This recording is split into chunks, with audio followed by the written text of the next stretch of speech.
अस्सलाम वालेकुम, अल्लाहुम्मा सल्लि व सल्लिम मुबारक अला सय्यिदिना मोहम्मद व अला आलि मोहम्मद। उम्मीद है आप सब खैरियत से होंगे। कल कुछ डेवलपमेंट्स हुई उस्मान डार साहिब की, तो बड़ा अफसोस हुआ। वैसे जो गुफ्तगू सुनी लग तो ये रहा है, और क्योंकि काफ़ी दिनों से, कम व बेश 20-25 दिनों से तो वो अपने घर वालों से राब्ते में नहीं थे।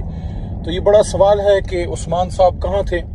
इसकी कोई एक्सप्लेनेशन उस इंटरव्यू में नहीं थी जिसमें ये बताया जाए कि वो कहाँ थे, लेकिन लग ही रहा है कि उनकी गुफ्तगू ड्यूरस में थी या वो अपनी रजामंदी से गुफ्तगू नहीं कर रहे थे। बहरहाल जो उसमें एलिगेशंस लगी हैं, as a Tehreek Insaf spokesman मैं उनको बिल्कुल यकसर रद्द करता हूँ। तहरीक इंसाफ एक पुरअमन जमात है और सियासी जमात है, और इमरान खान साहब इस मुल्क के ही नहीं उम्मत मुस्लिमा के बड़े लीडरों में से हैं। पाकिस्तान की बका, सलामती और बेहतरी के लिए उन्होंने तहरीक इंसाफ बनाई। हम जैसे मिडिल क्लास के पढ़े लिखे जितने भी लोग थे, उनको पाकिस्तान की सियासत पे आने के लिए उन्होंने कन्विंस किया कि इस मुल्क को ठीक करने के लिए इसके इदारे ठीक हों, इसका निज़ाम मेरिट पे चले, अकाउंटेबिलिटी का सिस्टम हो, यहाँ करप्शन ख़त्म हो, यहाँ काबिल लोग आगे आएँ, यहाँ बेहतरीन गवर्नेंस हो, अवाम को सहूलत मिले। और उसकी बहुत सी मिसालें हमारी हुकूमत में हैं। जिस तरह सेहत कार्ड मिला, लोगों को एक सहूलत मिली, जिस तरह हमारे दौर में पुलिसिंग पे हमने काम किया खैबर पख्तूनख्वा में, एजुकेशन पे हमने काम किया खैबर पख्तूनख्वा में, और उसको फिर हम मरकज़ में भी लाने की कोशिश की। बहुत सी चीज़ें हम कर पाए, कुछ में उस तरह कामयाबी नहीं भी मिली, लेकिन वो नेचुरल है। जब आप बड़ी सतह पे काम करते हैं तो कुछ चीज़ें हो पाती हैं, कुछ नहीं हो पाती। लेकिन कहने का मकसद ये है कि ओवरऑल तहरीक इंसाफ किन लोगों से बनाई गई, वो मुहिब वतन पाकिस्तानी जो पाकिस्तान की हालत देख के कुड़ा करते थे, जो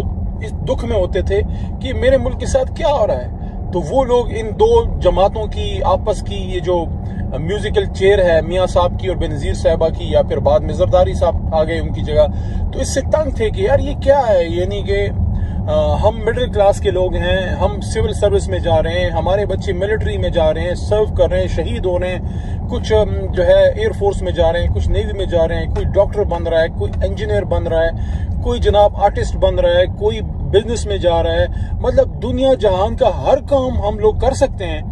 middle class Pakistani, lower middle class Pakistani, पढ़े लिखे लोग, जो पढ़े लिखे नहीं भी हैं, वो मुल्क की मईशत चलाने के लिए बाहर मजदूरी करते हैं। लेकिन एक काम सब कर सकते हैं, हम जहाज उड़ा सकते हैं, हम F-16 उड़ा सकते हैं, हम मुल्क के लिए बॉर्डर पे जाके गोली खा भी सकते हैं, गोली मार भी सकते हैं पाकिस्तान के लिए, हर तरह की कुर्बानी दे सकते हैं।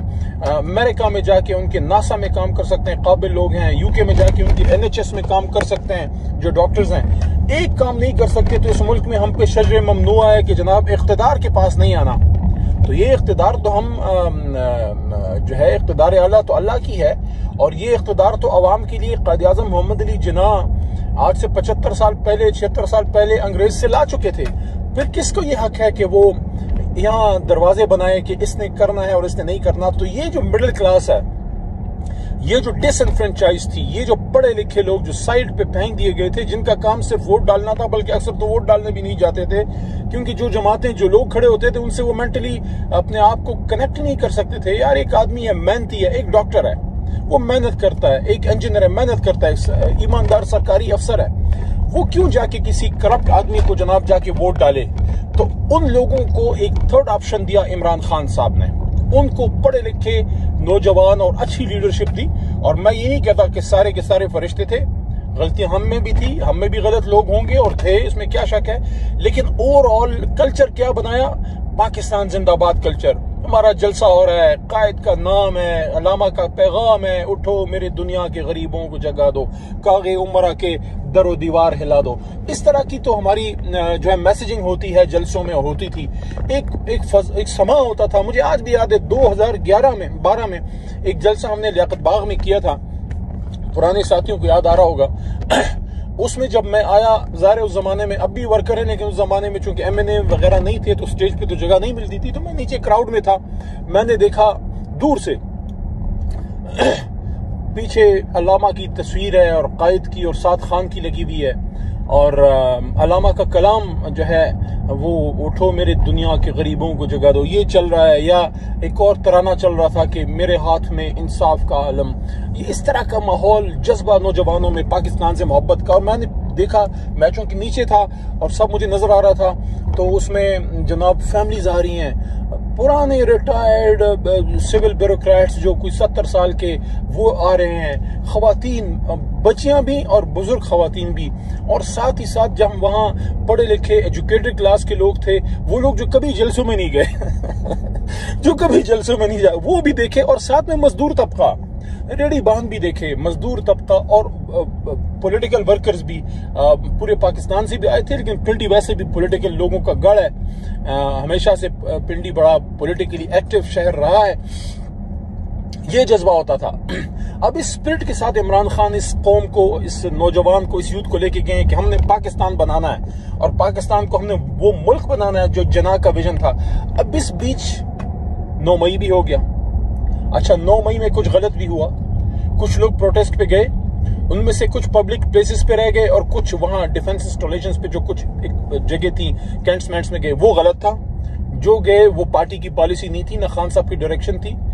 तो वो जिसने किया गलत किया। और हम ये कहते हैं कि भाई जिससे गलती हो गई है, कोई नुकसान हुआ है, उसको सजा जरूर मिले कानून के मुताबिक, आइन के मुताबिक। उस पर भी मेरा एक मौक़िफ़ है कि कानून के मुताबिक, आइन के मुताबिक सजा तो मिले, लेकिन अगर रियासत, रियासती इदारे उसमें हमदर्दी का, सब्र का, दरगुजर से काम लें, क्योंकि ये हमारे ही मुल्क के बच्चे हैं जिनसे गलती हुई है। और माँ माफ भी करती है, माँ तनबीह भी करती है, हो गई ना तनबीह, हो गई तनबीह, और माफ भी करती है। ये हमारे ही बच्चे हैं, इन्होंने ही आगे बढ़ के पाकिस्तान जिंदाबाद और पाक फौज जिंदाबाद और रियासत पाकिस्तान जिंदाबाद और पाकिस्तान की अवाम जिंदाबाद, सारा काम इन्होंने ही करना है। अब इनको भी मौका मिले, लेकिन अगर मौका नहीं भी देना तो सजा सिर्फ उनको मिले जिनसे गलती हुई। बाकी तो 2.25 करोड़ वोट लेने वाली जमात को कैसे साइड लाइन कर सकते हैं। तो एक तो इस 9 मई से हमें अब आगे जाना होगा, इस मुल्क को बेहतरी की तरफ लेके जाना होगा। और वो आदमी जिसने इस मुल्क के नौजवानों को पाकिस्तान की मोहब्बत में इकट्ठा किया, सारे मुंतशिर थे, सारे, किसी कोई सियासत में किसी की इंटरेस्ट नहीं थी, उनको पाकिस्तान की मोहब्बत में इस प्लेटफॉर्म पे लेके आए कि आप आओ इस मुल्क को ठीक करने में अपना किरदार अदा करो। तो एक तो यह है कि जो इमरान खान साहब के साथ हो रहा है ये बिल्कुल कतई नामुनासिब है। और वो इस वक्त जिन केसेस का सामना कर रहे हैं, वो वैसे ही पाकिस्तान की भी उससे बदनामी हो रही है कि पाकिस्तान का साबिक वजीर आजम जनाब किस केस में पेश किया जा रहा है कि जनाब उसने कोई सीक्रेट आउट कर, और क्या सीक्रेट उसने बेचारे ने आउट करना है, वो पहले ही डिक्लासिफाई हो चुका हुआ है। और उन्होंने तो कोई ऐसी सीक्रेट तहरीर भी किसी को पढ़ के नहीं दिखाई, बल्कि जो कैबिनेट के मेंबर्स थे उन तक को जो है वो साइफर नहीं दिखाया गया, सिर्फ उसके मंदरजात का खुलासा था जब इसको डिक्लासिफाई कर रहे थे। तो जो साइफर डिक्लासिफाई हो चुका है तो उस पे क्या केस जो है वो बनना, बल्कि असल तो चीज ये थी कि ये चीज सामने आए कि भाई कोई बैरूनी ताकत कैसे हमें डिक्टेशन या डायरेक्शन दे सकती है। किसी की क्या जरूरत है कि जनाब इसको हटाओ तो ये हो जाएगा, उसको हटाओ तो वो हो जाएगा, फलाना इमरान खान साहब अगर हट जाते हैं तो हम आपको माफ कर देंगे, और अगर नहीं हटेंगे तो आपको कंसिक्वेंसेज या आपको सख्त मामलात का सामना करना पड़ेगा। देखिए ये चीजें जो हैं ये किसी भी गैरतमंद कौम के गैरत के खिलाफ है, तो ये चीजें नहीं होनी चाहिए। मेरे ख्याल में इस तरह के केसेस, इन बूदे केसेस से कुछ नहीं निकलना, और इस तरीके से किसी को -1 या साइड लाइन भी नहीं किया जा सकता। तमाम पॉलिटिकल लीडरशिप को बैठना चाहिए, मिलना चाहिए और इन मसाइल का हल निकालना चाहिए, इलेक्शन की तरफ मुल्क को ले जाना चाहिए। मैं अमूमी बात करता हूं कि चाहे किसी भी जमात का वर्कर हो, मैं तो चूंकि पॉलिटिकल वर्कर हूं, सबसे रब्ता रहता है। तो जो नून का वर्कर है, जो पीपल पार्टी का वर्कर है, अपने मुल्क में भी, अपने इलाके में भी देखा, मुल्क में भी हर शहर में जाके देखा, और तहरीक इंसाफ का वर्कर है, सबके सब महबूब वतन पाकिस्तानी हैं। सिर्फ पॉलिसी का इख्तिलाफ हो सकता है, किसी को मियां नवाज शरीफ पसंद है, किसी को जो है भुट्टो साहब की वजह से वो पीपल पार्टी में बिलावल साहब या जरदारी साहब के पीछे खड़ा है, और जाहिर है majority of youth Imran Khan साहब के साथ है पाकिस्तान की मोहब्बत में। मेरे ख्याल में ऐसा कोई मसला मुझे तो नजर नहीं आता कि उसका हल ना निकल सके। मामलात मुश्किल हैं, अगर इसको इजी लें तो इजी नहीं ले सकते। इसमें थोड़ा सा सबको वन स्टेप डाउन करना पड़ेगा। थोड़ा सा अपनी अना को जो है, मैं ये नहीं कहता अपनी अना ख़त्म करें, हर इंसान में कुछ ना कुछ अना तो बहरहाल रहती है, लेकिन थोड़ा सा मुल्क की खातिर अपनी अना को एक साइड पे रख के मुल्क का सोचें कि ये क्या हो रहा है। अगर आज हम एक इस नुक्ते पे इकट्ठे हो जाएं कि भाई एक पुरअमन और ट्रांसपेरेंट इलेक्शन हो और इसके बाद जो भी हुकूमत में आएगा वो प्रोसिक्यूट नहीं करेगा। तहरीक इंसाफ की तरफ से तो मैं कहता हूँ और खान साहब की भी ये विजन है कि हमने ज़ाती इंतकाम किसी से नहीं लेना, ज़ाती इंतकाम पे हम यकीन नहीं रखते। हाँ, जिसने मुल्क का नुकसान किया है, करप्शन किया है या कोई और गलत काम किया है, उससे भी आइन के मुताबिक अदालतें जो है उसका फैसला करें। मुल्क को आगे ले जाना है। ये 24-25 करोड़ अवाम अब इस वक्त महंगाई में रुल रही है, पिस रही है, और अब तो आम आदमी मोटरसाइकिल में भी पेट्रोल डालने का जो है वो उसकी वस नहीं है, और बच्चों की फीसें और महंगाई और बिजली के बिल और दवाइयाँ और इस तरह की चीजें, यानी कि आम पाकिस्तानी इस वक्त ही struggling hard to make hits ends meet. एक महीना गुजारना जो है मुश्किल हो रहा है। तो हमें अपने मुल्क की खातिर बात करनी चाहिए और तहरीक इंसाफ से भी बात करनी चाहिए, और बाकी पॉलिटिकल जमातें भी जो है वो भी एंगेज करें एक दूसरे से। और मैंने इस पे तजवीज़ दी थी कि सदर मुमलिकत के नीचे एक बैठक हो जिसमें सब जिम्मेदार लोग और पॉलिटिकल फोर्सेस सारे बैठें, और एक नुक्ते पे कि भाई फ्री एंड फेयर इलेक्शन हो, और ये भी नुक्ता कि भाई प्रोसिक्यूशन, जाती इंतकाम कोई नहीं लेगा, सियासत से जाती इंतकाम का अखाड़ा कोई नहीं बनाएगा। हाँ, मुल्की मामलात में आइन को अपना रास्ता, कानून को अपना रास्ता लेने दें। जिसने गलत काम किया है, अली है, आप हैं, कोई है, वो दे शुड फेस इट। लेकिन बहरहाल हासिल वसूल गुफ्तगू का ये है कि समझदार कौमें वो हैं और जो पढ़े लिखे लोग हैं, जो मुल्की मामलात को, जो कौमें आगे गई हैं, तो वो इस तरह के सदमों से और इस तरह की चीजों से वो सबक सीखते हुए फिर वो आगे जाते हैं। बड़ी बड़ी कौमें मजबूत हुई। दूसरी जंग अजीम के बाद जर्मनी को आप देख लें। मुझे आज भी याद है डॉक्टर जावेद इकबाल की किताब है अपना गिरेबान चाक, किसी ने नहीं पढ़ी तो पढ़ लें, अच्छी किताब है। अलामा साहब के बेटे हैं जावेद इकबाल साहब, और हमारे सेनेटर वलीद इकबाल साहब के वालिद खुद ये बड़े पाए के लिखारी भी थे और बड़े जज रहे हैं। तो वो अपना एक वाकया बताते हैं कि वो जर्मनी गए थे पढ़ने, तो वहां रात को हथौड़ों के पढ़ने की आवाजें आती थी, सारी रात आवाजें आ रही है। तो उन्होंने सुबह पूछा कि भाई आप लोग सोते नहीं हैं? तो उनको बताया गया कि जनाब हमारा मुल्क दूसरी जंग अजीम में तबाह हुआ है, हम सोएंगे, आराम भी करेंगे, लेकिन हम काम करते हैं ताकि अपने मुल्क को खड़ा कर सकें। जर्मनी आज देखें किधर खड़ा हो गया, पैरों पे, बड़ी मईशत है, यूरोप का माशी जो है इंजन है ये। और दूसरी तरफ आप जापान को देख लें, कहाँ पहुंच गया। हमारे साथ ही जो है चाइना 1 साल बाद आजाद हुआ, वो देखें वो कहाँ पहुंच गया।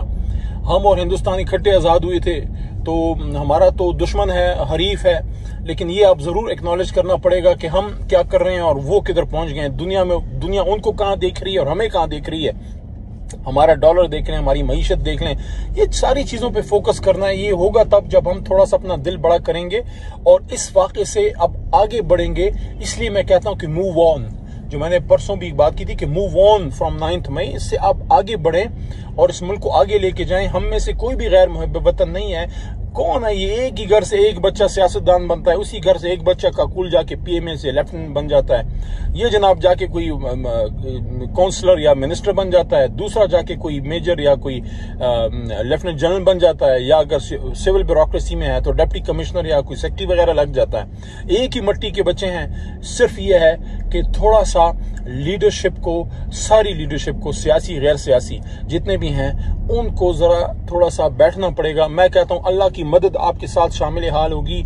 जब हम बैठेंगे तो 5वां हमारे साथ अल्लाह होगा। अगर हम 4 बैठेंगे तो 5वां अल्लाह होगा, 5 लीडर बैठेंगे 6ठा अल्लाह होगा, 11 लीडर बैठेंगे 12वां अल्लाह होगा, 500 बंदे सियासी बैठेंगे 501वां अल्लाह हमारे साथ होगा। अल्लाह की मदद है इस पाकिस्तान को।